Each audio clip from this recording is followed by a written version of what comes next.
In this video, I'm going to analyze a SpecTennis player's forehand. I'm going to point out 3 things that she does really well, and then 1 thing that she can work on. So the first thing I want you to notice is she takes the paddle back with the paddle in a vertical position. You can see the face of the paddle pointed off to the right. It's up and down, and this is going to allow her to get a lot of racket head speed when she drops the paddle before her swing.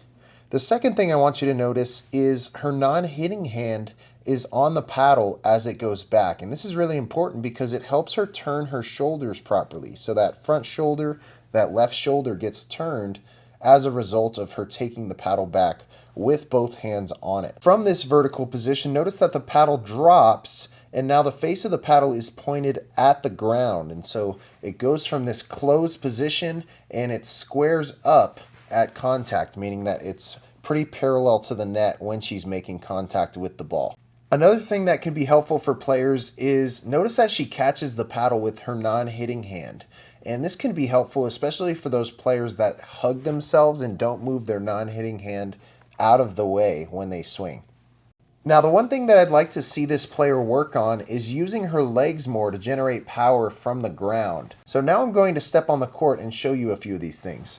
So some things that this player does really well is she takes the paddle back in a vertical position, and this allows her to generate a lot of extra racket head speed when she drops the paddle and starts her swing. The second thing she does is she keeps her non-dominant hand on the paddle during the turning process because this helps turn that front shoulder. So if you keep that second hand on there, your shoulder starts to turn. A lot of players, they might take the paddle back with just one hand and then they're just using their arm on the swing rather than using their upper body as well. So taking the paddle back in a vertical position, turning with both hands on the paddle, and then from this stage she drops the paddle and notice that the face of the paddle is now pointed at the ground.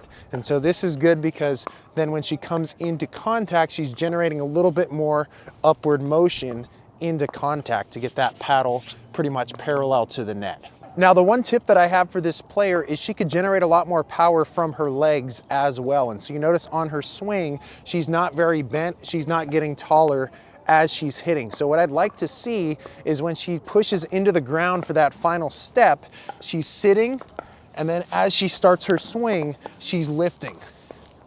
So if she goes into that ball, pushes into the ground just before she starts her swing, she's gonna get a lot more easy power without having to rely on the arm and the upper body as much. Now, the one thing that's related to that is her foot. So you notice when she steps for that shot, her foot is actually pointed forward, and this makes it harder to bend because the hips aren't turned. So what I'd like to see is that foot actually go outside in the direction that she's moving.